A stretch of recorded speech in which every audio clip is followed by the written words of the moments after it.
Qui a vraiment le vent en poupe pour le coup depuis le début de l'année et qui tient son cap, c'est l'ISR. Partageons nos valeurs, nos idées de valeurs et de placement socialement responsables. D'ailleurs, quels sont les fonds et les sociétés de gestion les plus intensément engagés? Jocelyn de Joven est avec nous pour Morningstar. Bonjour Jocelyn. Bonjour Guillaume. D'abord, on peut le rappeler quand même, malgré la crise, il semble que les fonds ISR ont toujours et encore la cote auprès des investisseurs. Oui, alors dans le monde, la collecte a progressé de 14% au cours du troisième trimestre 2020. Ça représente 81,5 milliards de dollars de collecte pour des fonds ESG. Les actifs sous gestion qui ont un mandat ESG ont atteint 1258 milliards de dollars à fin septembre, c'est un record. Ah oui.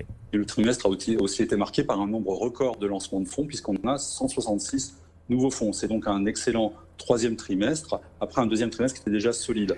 Cela montre aussi que pour l'industrie de la gestion d'actifs, les stigmates de la crise sont visiblement effacés et que les stratégies ESG continuent de bénéficier d'un intérêt de la part des investisseurs à travers le monde. Voilà, ESG, ISR, c'est à peu près la même chose. L'Europe est toujours d'ailleurs la zone la plus en avance dans le monde en matière d'investissement socialement responsable, Jocelyn.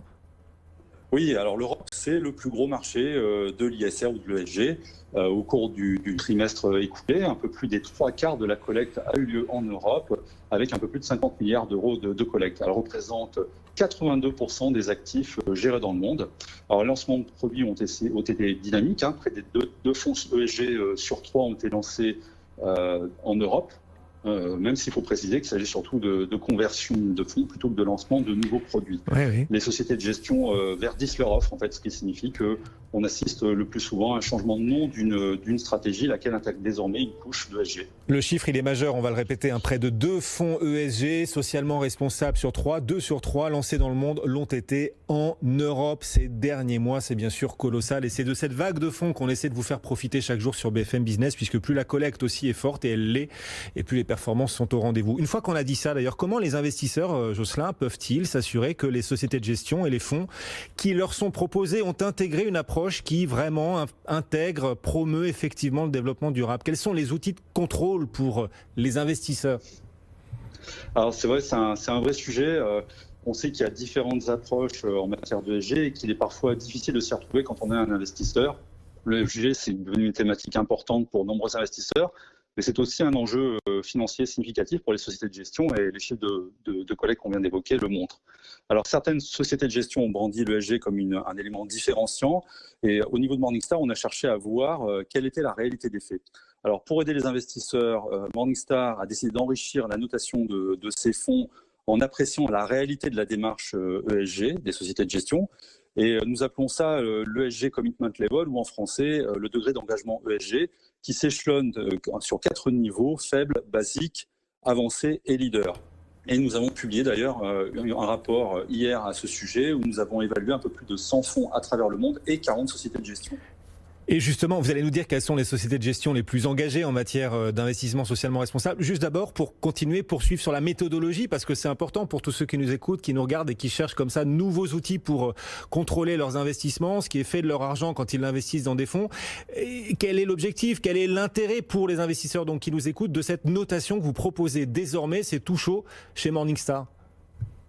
Alors en fait, l'idée, c'est que les investisseurs souhaitent comprendre comment les facteurs ESG influencent les stratégies d'investissement, quels sont les fonds et les sociétés de gestion qui sont effectivement engagés à offrir des performances qui respectent les critères et les objectifs de développement durable. Eh oui. Alors cette évaluation, en fait, elle est complémentaire à la note des analystes qu'on publie déjà depuis sur un nombre très important de fonds à travers le monde. Et cette note des analystes, elle évalue la capacité d'un gérant à faire mieux que son indice de référence et sa catégorie au cours d'un cycle de marché complet. Donc c'est une note complémentaire qui vient rajouter une couche d'information pour les investisseurs et les aider à s'assurer que tout va bien, tout va dans le bon sens. Et c'est un nouvel outil que vous proposez désormais chez Morningstar. Alors du coup, on va se baser sur cet outil dont vous nous parlez. Pour les investisseurs qui nous écoutent et nous regardent, quelles sont les sociétés, Jocelyn, les fonds leaders sur l'ISR, les critères ESG, parmi les 40 que vous avez pu évaluer?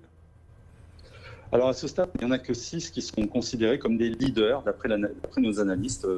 Il s'agit d'Australian Ethical, Calvert, Impax, Parnassus, Robeco et Stewart Investors. Parmi ces 6 sociétés de gestion, Robeco et Stewart Investors ont des fonds agréés à la vente en France. Les autres ne sont pas connus parce qu'elles sont surtout implantées dans leurs marchés locaux en Australie ou aux États-Unis. Pour nos analystes, par exemple, Robeco, qui est originaire des Pays-Bas, a intégré et enrichi son approche ESG depuis de nombreuses années, grâce notamment à sa filiale Robeco SAM. Alors, cette société de gestion existe en fait depuis 1995 et a été une des pionnières de l'investissement durable. Les liens entre les deux sociétés, Robeco et Robeco SAM, ont été renforcés au cours des dernières années, notamment au niveau de la direction générale, de la gestion des fonds et de l'intégration de l'ESG. L'ESG, par exemple, est intégré dans l'évaluation de toutes les classes d'actifs et traduit, à notre avis, un engagement assez fort de Robeco en la matière. Celui-ci se manifeste aussi par un important effort en matière d'éducation autour du développement durable. Il en va un peu de même pour Stewart Investors, qui a un long historique en matière d'engagement ESG. La culture de la société est centrée autour des notions de stewardship, c'est-à-dire d'alignement des intérêts entre les investisseurs, le gérant d'actifs et les dirigeants des entreprises dans lesquelles leurs capitaux vont être investis. Cette société de gestion s'appuie sur une recherche propriétaire en matière d'ESG et fait très peu appel à des fournisseurs de données externes. Voilà, vous avez cité Robeco donc, et Stewart Investors parmi les sociétés en effet les mieux disantes en matière d'ESG, les plus engagées. Voilà quelques-uns de ces exemples que vous apportez, que vous contrôlez à travers ce nouvel outil désormais disponible. Et BlackRock, dans tout ça, le plus grand gérant d'actifs au monde, qui communique beaucoup aussi sur sa stratégie de plus en plus socialement responsable. En tout cas, ils veulent de plus en plus être connotés socialement responsables aussi chez BlackRock. Est-ce que voilà, vous qui les contrôlez également à travers ce nouvel outil, vous pouvez nous confirmer qu'en effet, oui, BlackRock devient un groupe, une société de gestion engagée? Alors, étonnamment, malgré les déclarations régulières de son PDG, Larry Fink, et les moyens dont dispose sa société de gestion, la note d'engagement attribuée par notre analyste est basique, c'est-à-dire le 3e échelon de notre système de notation qui en comprend 4. Alors, la société de gestion a signé très tôt le principe pour le développement durable des Nations Unies en 2008 et offre des stratégies orientées ESG ou ISR depuis lors. Mais nous considérons que les efforts de BlackRock en matière de ESG sont encore en chantier, donc il y a beaucoup de progrès à faire. En 2020, la société a admis d'ailleurs qu'elle avait beaucoup à faire pour accroître et étendre ses efforts en matière de développement durable. Par exemple, la société s'est engagée à ce que 100% de ses stratégies actives intègrent des critères ESG dans leur process avant la fin de l'année, de cette année.